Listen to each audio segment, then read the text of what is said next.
Okay, let's talk about feeding babies. I'm going to use the terminology chest feeding. Why am I going to use the terminology chest feeding? Well, I'm going to do my best. Terms like breastfeeding or nursing may not feel right for trans men or non-binary people who can still feed a baby using human milk. So again, trying to be as inclusive as possible. I will do my best using the term chest feeding, which is a learning process for me. So forgive me if I make a mistake. I will attempt to correct myself in the process.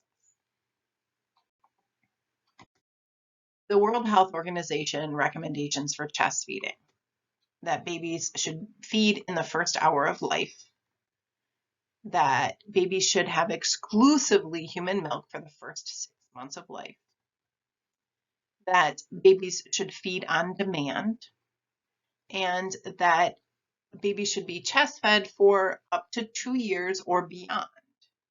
Okay?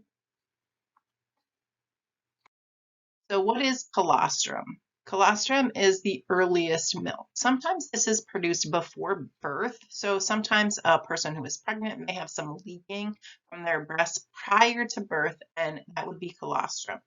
It is that earliest milk that's produced until the milk officially comes in. It has a lot of antibodies and it has living immune cells. It is yellow, it is thicker, it is high protein and low fat, okay, which is what a rapidly growing newborn would require, especially formulated. You're about to be out into the world without the protection of the amniotic fluid, the amniotic sac, the uterus, all of that protection. So the immune cells are really important, and that rapid growth does require protein. Then milk comes in. Usually this is a few days after birth. It tends to come in a little sooner with each successive birth that a birthing parent may experience. The first time a birthing parent gives birth, milk may not come in for 4 to 7 days after birth, so things to be aware of. But what happens as milk comes in is the mammary glands swell as they fill with milk. Typically, this can result in some engorgement. So that chest engorgement. Okay, so non-pregnant breasts are a certain size. Pregnant, they tend to increase in size.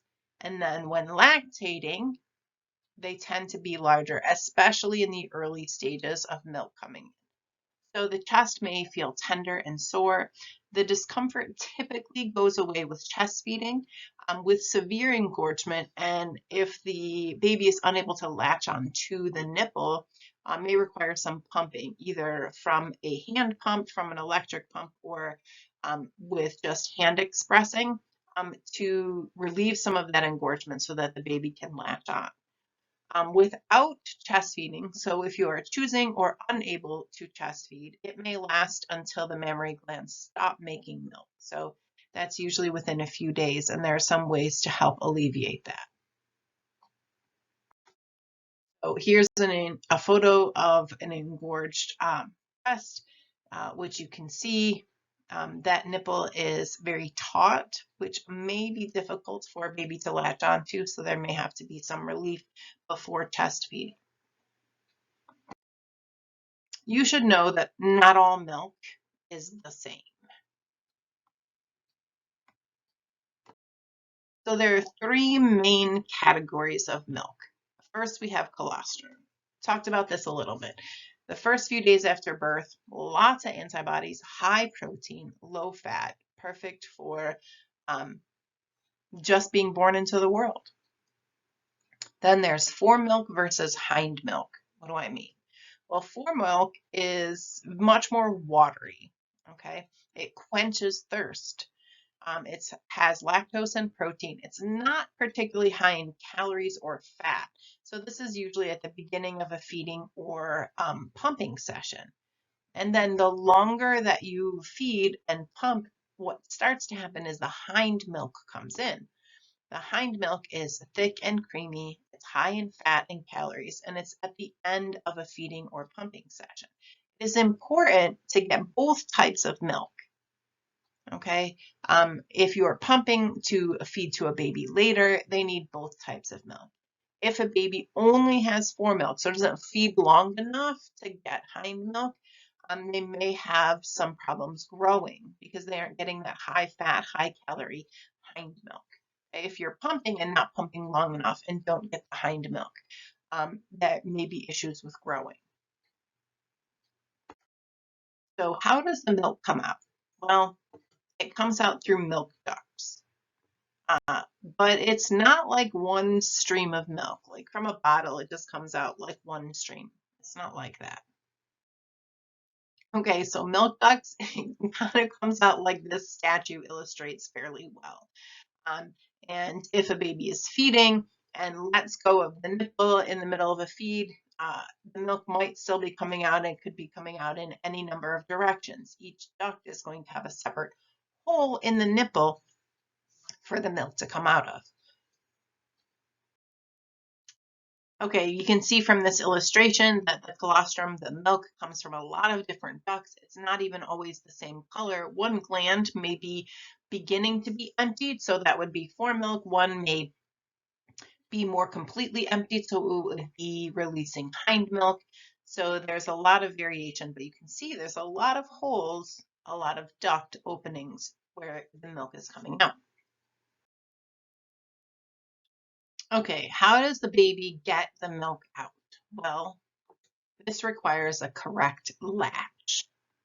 So the latch is how the baby is holding onto the nipple. So you can see that the baby has more than just the nipple in its mouth, has some of that areolar tissue, and that the lips are kind of flanged above and below. Okay. Okay, so you can see from this illustration that the baby should be opening its mouth kind of wide and that the nipple should be in. The nipple should be more toward the top of the baby's mouth and both lips should be flanged up, okay, and have, some of the areolar tissue and maybe some of the surrounding tissue in its mouth in order for there to be a correct latch. So you can see a good latch has areolar tissue, the lips are flanged. This right here, this first one, why is this a poor latch? Well, this nipple appears to be closer to the bottom lip when in reality it should be closer to the top lip, indicating that the baby will be latched correctly. This is a baby just latched onto the nipple. An incorrect latch is going to produce more painful chest feeding and result in a great deal more nipple soreness. So try to avoid a poor latch. Okay, let down. Let down is a tingle in the chest or nipple area. It indicates that the milk is now ready to come out. So the initial feeding is a little bit slow and then letdown happens and then the milk comes out with great kind of gusto. Interesting thing though is letdown can occur related to things unrelated to feeding. So if you are at the grocery store, for example, and another baby is crying and you are not there with your baby, your body can go, oh, it's time to feed, and your milk can let down. Okay, chest feeding is supply and demand. So the more that an infant nurses demand, the more human milk the chest feeding parent will make, supply. Okay, so the more that a baby, a toddler, the more that they are actively latched, or that the more that the chest feeding parent pumps, the more supply is made. What are some chest feeding complications? Well, something could be in the diet that's irritating. It could be an allergy, it could be a food intolerance. Leaking is a thing that happens. Often this happens if this is kind of the scheduled time that the baby should eat and the baby is not eating, leaking can happen. It also happens if letdown happens for another reason other than the baby has begun feeding. Sore nipples are common. It can be from an incorrect latch, so it's always important to make sure the latch is correct. Treatment for sore nipples exposed to air. Actually, apply expressed milk directly onto the nipple, and there are a lot of lanolin creams that can be used to alleviate that soreness. Some of this resolves in the first, kind of bit of chest feeding, but if it is occurring later, often is because of an incorrect latch. Something else that can happen is a clogged duct. So the flow of milk is obstructed. So there's a literal clot, okay, of human milk, and it is blocking the flow. Okay? And sometimes it's a small clot, and sometimes it ends up much larger. How would you know if you have a clogged duct? You might have some engorgement. You might feel a small, hard kind of lump in the chest area. There might be redness. The skin may feel hot to the touch. Okay. And flow might be slower on that side. If you're pumping, you would notice that.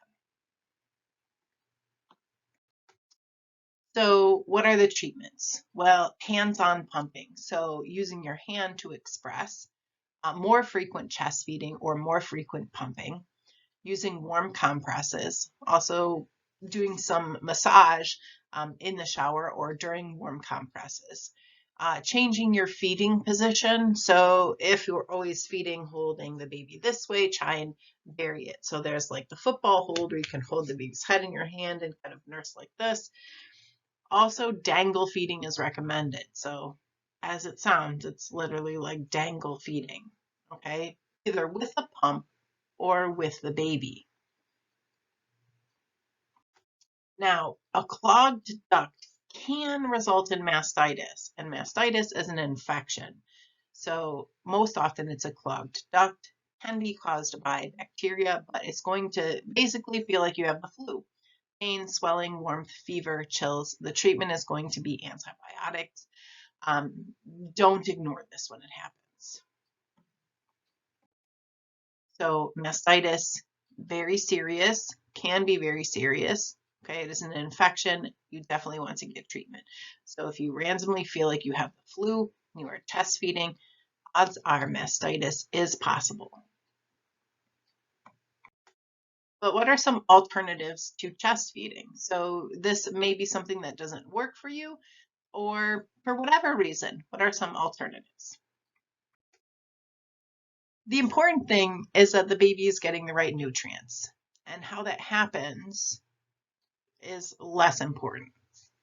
Pumping. So many parents, birthing parents, choose to pump and then feed human milk in bottles. So many birthing parents pump and then give baby bottles. And you can see as the milk is settling, you can see the difference between hindmilk and foremilk. That thicker, fattier, full of calories, hindmilk, the foremilk for quenching thirst.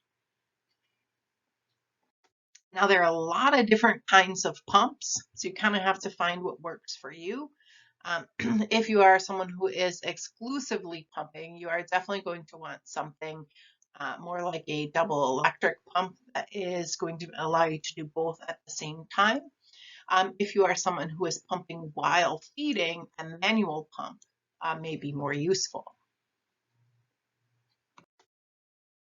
Stools, when on exclusively human milk, kind of look like this, mustardy colored, and they typically don't smell. So not like stool usually smells. But even human milk is not the only option. Feeding babies what they need is most important. So there is no judgment. Feed your baby. Okay? So what if you can't or don't want to chest feed? Or you just want to wean? So you tried it and you need to wean. One of the things that is recommended is using cabbage leaves to help alleviate some of that engorgement. So you can read this for more information about that.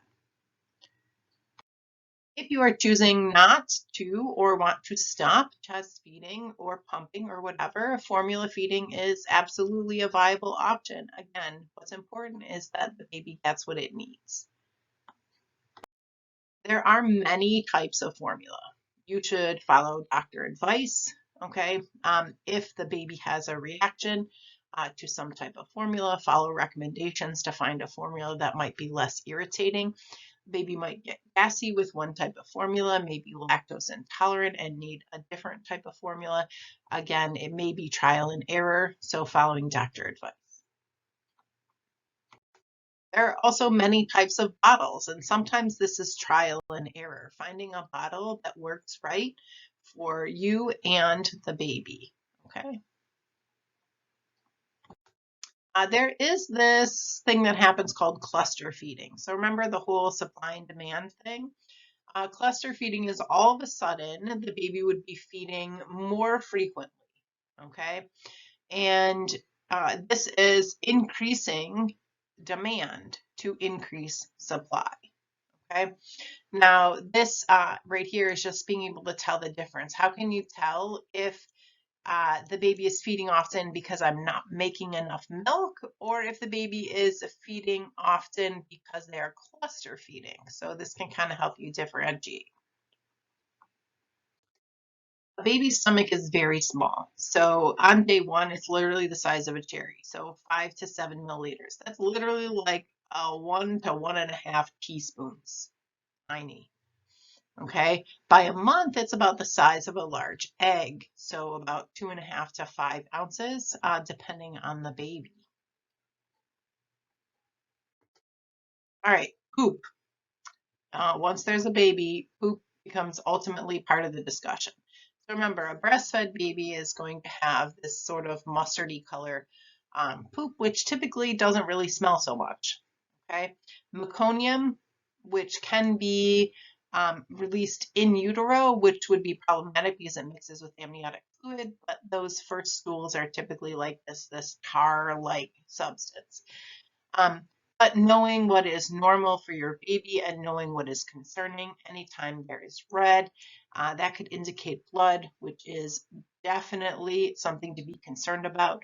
Gray is definitely not normal, okay? Black, again, for newborns, that's that meconium, that's normal, okay? So again, paying attention to your baby's stool can help you learn a little bit about their diet. When you are choosing to start your baby on solids, follow doctor advice. What are they recommending you begin with? How often are you introducing something? So talk to the pediatrician and figure out a schedule that works best for you and your baby. Baby cereal is often first, and it comes in boxes, but you can also make your own, and it's very simple. I did it with my babies. So making baby cereal is easy. But you can also buy it. So there's no judgment. You have to do what works for you and your baby and your family. You can make your own baby food. Okay, you can freeze it in ice cube trays and make individual portions. You can, once the baby's eating more, textured foods, could just give parts of what you are eating. You can buy baby food. Again, what is most important? That the baby is getting the correct nutrition. Also, letting the baby self-feed. Yes, this is 100% messier, but let it happen. It is how babies learn about the world. They get hand-eye coordination. They learn about textures, all those kind of things. So letting the baby self-feed is important. And there is an introduction to feeding babies. I hope you learned something new today.